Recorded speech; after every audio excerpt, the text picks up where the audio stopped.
Hi guys, good morning. आज कोई vlog नहीं होने वाला। मैं जस्ट एक छोटा सा इन्फॉर्मेशन शेयर करने वाला हूँ जो मेरे लाइफ में बहुत बड़ा रोल प्ले कर चुका है। तो मेरे व्यूअर्स जो है उनमें से बहुत सारे लोग मुझे ऐसे क्वेश्चन कर चुके हो ऑलरेडी कि मैं अभी क्या पढ़ाई कर रहा हूँ, क्या कर रहा हूँ अभी। तो बस वो मैं करने ही वाला था, उसके ऊपर मैं वीडियो बनाने ही वाला था आगे जाके। बट मुझे लगा कि आपको जानकारी मिलनी चाहिए इस चीज़ की, तो इसलिए बस आज वो ही इन्फॉर्मेशन मैं देने वाला हूँ। ठीक है, तो मैं तो कहूँगा आप लोग एंड तक देखो इस वीडियो को।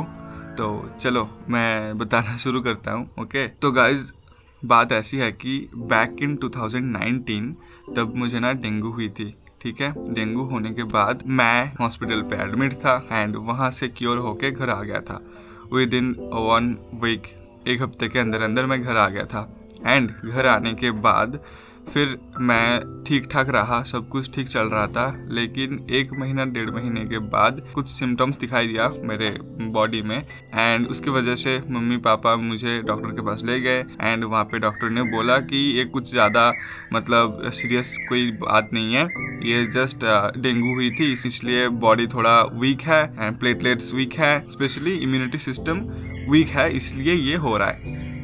तो डॉक्टर ने बोला कि ये मेडिसिन के थ्रू ठीक हो जाएगा। वो डॉक्टर था एमडी स्पेशलिस्ट। ओके, तो ट्रीटमेंट चालू कर दी डॉक्टर ने। लगातार 1 साल चलता रहा, 1.5 साल चलता रहा, बट कोई रिस्पॉन्स नहीं था, कोई पॉजिटिव रिस्पॉन्स नहीं था। तो पापा को किसी ने सजेस्ट किया कि आप उड़ीसा कटक में जाओ, वहाँ पे डॉक्टर्स अच्छे होते हैं, रिपोर्ट्स अच्छे होते हैं एंड वहाँ पे मतलब आई गेस ठीक हो जाएगा वहाँ। तो पापा फिर मुझे उड़ीसा कटक लेके गए एंड वहाँ पे डॉक्टर ने मुझे देखा एंड डॉक्टर ने फिर से नए रिपोर्ट बनाई मेरे। एंड बनाने के बाद डॉक्टर ने जो बोला वो ज़्यादा शॉकिंग था, बहुत ही ज़्यादा शॉकिंग था। वो था कि मेरे जो 1-1.5 साल से ट्रीटमेंट चल रही थी वो ट्रीटमेंट पूरा गलत था। वो ट्रीटमेंट, मैं गलत ट्रीटमेंट के अंदर था। तो तब थोड़ा मतलब शॉक तो लग गया था फैमिली वालों को, मुझे भी। डॉक्टर ने बोला ये बीमारी थोड़ा सीरियस है। वो बीमारी था न्यूरोसार्कोसिस्टिस। ठीक है, तो उसका ही ट्रीटमेंट अब तक चल रहा है। ठीक है, आपने देखा होगा पिछले व्लॉग में मैं कटक गया हुआ था, तो इसलिए गया था मैं। मेरा ट्रीटमेंट चल रहा है तो इसके लिए गया था मैं, रिपोर्ट वगैरह सब कुछ हुए थे ना, इसलिए। तो वही बाकी फिर डॉक्टर ने बोला कि चलो एक लॉन्ग टर्म प्रोसेस शुरू करते हैं मेडिसिन के थ्रू, क्योंकि ऑपरेशन उस टाइम पे नहीं कर सकते थे, मेरा एज बहुत ही कम था। तो इसलिए डॉक्टर ने फिर मेडिसिन के थ्रू मेरा ट्रीटमेंट चालू की एंड आज तक ट्रीटमेंट चल रहा है। एंड उसके लिए बहुत ज़्यादा मतलब रेस्ट्रिक्शंस मुझे फॉलो करने होते थे, like any kind of meat नहीं खानी, अंडे नहीं खानी, दूध नहीं खानी and any kind of dairy product नहीं खाना। मुझे जो खाना था वो सिर्फ और सिर्फ बॉइल्ड वेजिस था। ठीक है, boiled vegetables and rice and roti, ये सभी मुझे खाना था। तो ये सभी खा रहा था मैं। एंड मुझे बहुत सारा रेस्ट लेने के लिए बोला था डॉक्टर ने, जो कि मैं घर पे ले रहा था क्लास 12th तक। ठीक है, 8-9 घंटे का नींद एंड क्लीन खाना, ऐसे करके मेरा मतलब बहुत ज़्यादा रेस्ट्रिक्शंस के अंदर मेरा लाइफ चल रहा था। लेकिन उसके बाद जब क्लास 12 ख़त्म होने के बाद मैंने, जैसे कि बचपन से मेरा था कि हाँ मैं एंट्रेंस एग्ज़ाम वगैरह दूंगा एंड इंजीनियरिंग करूँगा, तो इसलिए मैं एंट्रेंस एग्ज़ाम दी, जेई दी, WB जेई दी। एंड जेई देने के बाद ना मेरा रैंक बहुत ज़्यादा आ रहे थे, इसलिए जेई मेंस के थ्रू अनफॉर्चुनेटली कहीं पे भी कुछ नहीं हुआ। बट WB जेई में मेरा रैंक हो गया था अच्छा खासा, अराउंड 13,064 ऐसा कुछ रैंक आ गया था। एंड वो रैंक आने के बाद मेरे अंदर जो खुशी हुई थी, भाई साहब बहुत ही ज़्यादा खुश हो गया था मैं। एंड मम्मी पापा भी बहुत खुश हो गए थे। मुझे ऐसा था कि चलो सरकारी नहीं मिला तो सही, बट एक अच्छा कॉलेज मिल जाएगा मुझे। एंड कॉलेज अच्छा मिल भी गया था मुझे। सिटी के अंदर बेस्ट कॉलेजेस के अंदर एक कॉलेज था वो, एंड वो कॉलेज था हेरिटेज इंस्टीट्यूट ऑफ टेक्नोलॉजी। वो कॉलेज में मेरा एडमिशन हो गया था। एंड एडमिशन होने के बाद धीरे धीरे टाइम जैसे बढ़ता गया तो क्लास भी शुरू हो गई एंड मैं अपना सब कुछ सामान पैक करके चला गया कोलकाता, शिफ्ट हो गया वहाँ पे एक पीजी पे। तो वहाँ पे जाने के बाद मेरा जो रिस्ट्रिक्शंस थे, मेरा जो खाने का रिस्ट्रिक्शंस था वो टूट चुका था टोटली, क्योंकि वहाँ पे मम्मी नहीं थी। इतना क्लीन खाना, बॉइल्ड वेजिटेबल्स एंड इतना कुछ नहीं मिलता ना बाहर। तो बाहर वही है कि ऑयली फूड्स एंड मतलब जो भी बाहर का जो सीन है, स्टूडेंट लाइफ आपको पता ही होगा, जो लोग स्टूडेंट्स हो बाहर गए हुए हो तो वो आपको पता ही होगा कि कैसा है कैसा नहीं है।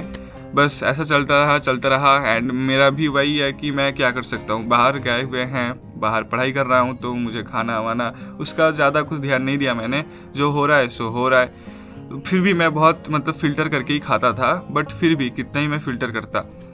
एंड धीरे धीरे वो होता रहा एंड कॉलेज भी चलता रहा एंड कॉलेज बहुत पहले से स्मूथली चल रहा था एंड कॉलेज में नए नए दोस्त मिल गए थे, नए नए स्किल सीखने के लिए मिल रहे थे एंड एनवायरनमेंट भी नए थे, गाँव से शहर गया था, ये सब कुछ था भाई। रूममेट्स के बीच एंड पीजी वाले के बीच बहुत ज़्यादा अच्छे बॉन्डिंग हो चुके थे, मतलब सब कुल मिला के बहुत ही अच्छा सब कुछ चल रहा था।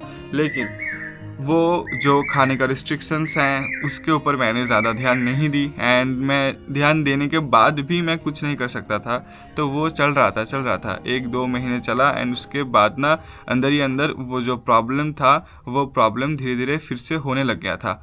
बट वो प्रॉब्लम ना पिछले बार की तरह नहीं था, जो 3-4 साल पहले था वो प्रॉब्लम्स मतलब थोड़ा अलग तरीके से हो रहे थे मेरे अंदर। लाइक मैं बहुत ज़्यादा डिप्रेशन में चला जा रहा था, मेरे अंदर एंग्जाइटी हो रहे थे, तो मेरे को कभी कभी ऐसा लग जाता था कि कॉलेज से बहुत ज़्यादा प्रेशर आ रहे हैं, मेरे आसपास जो लोग हैं उनसे मेरे को इरिटेशन फील होती है, ऐसा वाला मतलब हो रहा था। मतलब जैसे डिप्रेशन होते हैं, जैसे एंग्जाइटी होते हैं वैसे ही हो रहा था।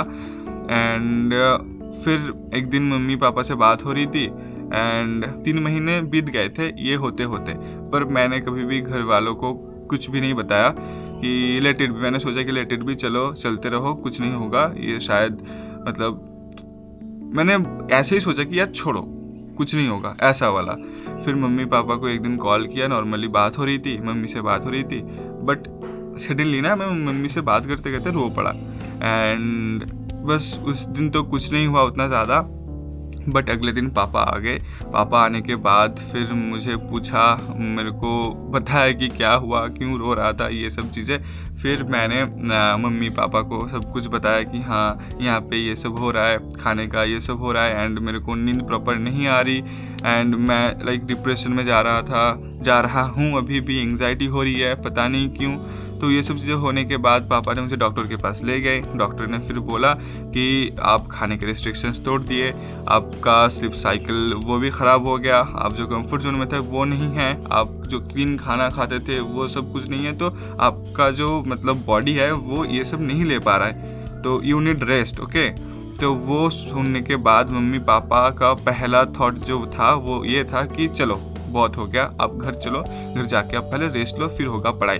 एंड मेरे अंदर भी उस टाइम पे पता नहीं क्यों ऐसा आ गया था कि हाँ कॉलेज से प्रेशर आ रहा है एंड बाहर मैं रह नहीं सकता, मैं कुछ नहीं कर सकता, मैं बस घर पे बैठा रहूँगा एंड मेरे अंदर मेरे शरीर कुछ काम नहीं कर रहा, कुछ झेल नहीं पा रहा, ऐसा हो रहा था। एंड उसके बाद हमने जब गया था कॉलेज एडमिशन विड्रॉल करने के लिए, तब वहाँ पे एक सर था, मजुमदार सर आई गेस, तो वो सर ने बोला था हमें कि आप स्टडी लीव ले लो एंड उसके बाद रेस्ट ले लो एंड रेस्ट लेने के बाद फिर से रिज्वाइन कर लो कॉलेज। बट मम्मी पापा का मतलब वो नहीं था तब कि नहीं, बच्चे को घर ले जाना, घर ही ले जाना है, बाहर नहीं रहना, बाहर बिल्कुल भी नहीं रहना कभी भी।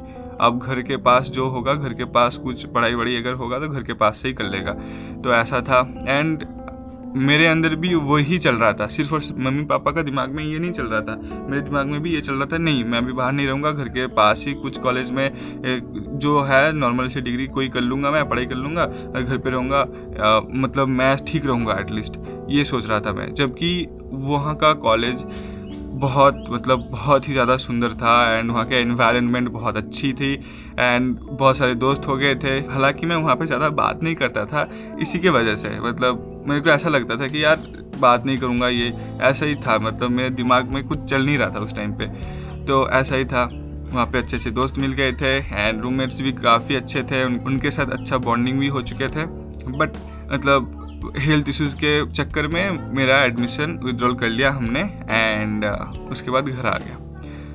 फिर घर आने के बाद और भी ज़्यादा टेंशन चढ़ गई थी कि यार मैं करूँगा क्या अभी लाइफ में, मतलब मुझे करनी थी इंजीनियरिंग करनी थी एंड एक अच्छा खासा रैंक भी आ गया था, एग्ज़ाम भी दे दी थी, एग्ज़ाम दे के रैंक आके फिर एक अच्छा कॉलेज मिलना दोबारा शायद नहीं हो पाएगा एंड ये सब चीज़ें हो रहा था। एंड ये सब होते होते ना और भी ज़्यादा घर में डिप्रेशन में आ गया था मैं।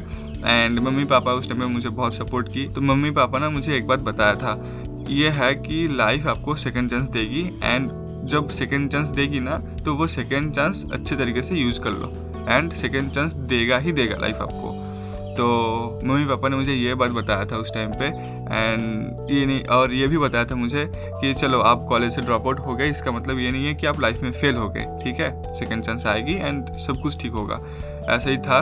एंड उसके बाद फिर 3-4 महीने गए एंड घर पे था मैं। उस टाइम पे ट्रीटमेंट चल रहा था, उस टाइम पे एकदम प्रॉपर ट्रीटमेंट चल रहा था। एंड धीरे धीरे मैं भी उस चीज़ से रिकवर हुआ। मेरा दिमाग से जो डिप्रेशन था, जो एंग्जाइटी था, वहाँ से मैं थोड़ा बाहर आया। एंड आने के बाद फिर मैंने सोचा कि हाँ यार, ऐसे नहीं हो सकता, लाइफ में जो हो गया सो हो गया, मुझे आगे तो बढ़ना ही है, ऐसे सोच के मैं बैठ नहीं सकता। एंड फिर मुझे ऐसा फील हुआ कि चलो ठीक है, खुद का रास्ता खुद को ही बनाना होगा, कोई आके बना नहीं देगा। एंड हाथ धरे बैठे बैठे कुछ नहीं होने वाला, कुछ ना कुछ करना होगा मुझे। एंड बस वही है, पढ़ाई के लिए, बेटर अपॉर्चुनिटीज़ के लिए मैं कोशिश कर रहा हूँ, पढ़ाई कर रहा हूँ, एग्ज़ाम्स के लिए तैयारी कर रहा हूँ। तो वो आपको आने वाले टाइम पे दिख जाएगा आपको कि क्या होता है क्या नहीं होता है मेरे साथ। तो बस यही था, यही मैसेज देना था गाइज़। और गाइज़ मैं एक बात बताऊँगा जो पर्सनली मैंने फील की है, वो यह है कि कभी भी ये मत सोचना कि आपकी लाइफ स्ट्रेट लाइन होने वाला है। उतार चढ़ाव होता रहेगा। एंड कभी भी किसी भी काम को ना ज़्यादा खींचो मत लंबा, उसको शांत तरीके से अच्छे से मज़े मार के करो, ठीक है, चिल होके करो, ज़्यादा स्ट्रेस मत लो उस काम के लिए, ठीक है, कि मुझे ये अगर नहीं हुआ तो क्या हो गया। आप काम जो कर रहे हो वो करो, शांत तरीके से करो, अच्छे से करो, चिल होके करो, देखोगे ना सब कुछ ठीक हो जाएगा। ज़्यादा टेंशन मत नहीं करनी। ओके, आज का वीडियो बस मैं पेन करना चाहूँगा। एंड और क्या, आप बस मेरे साथ रहो, जैसे हो अभी वैसे ही रहो। एंड आने वाले व्लॉग में आपको सब कुछ दिख जाएगा। तो बस चलो, always be happy, be positive, बहुत ज़्यादा पॉजिटिव रहना, ठीक है। तो चलो, tata, bye bye, take care and love you all, bye.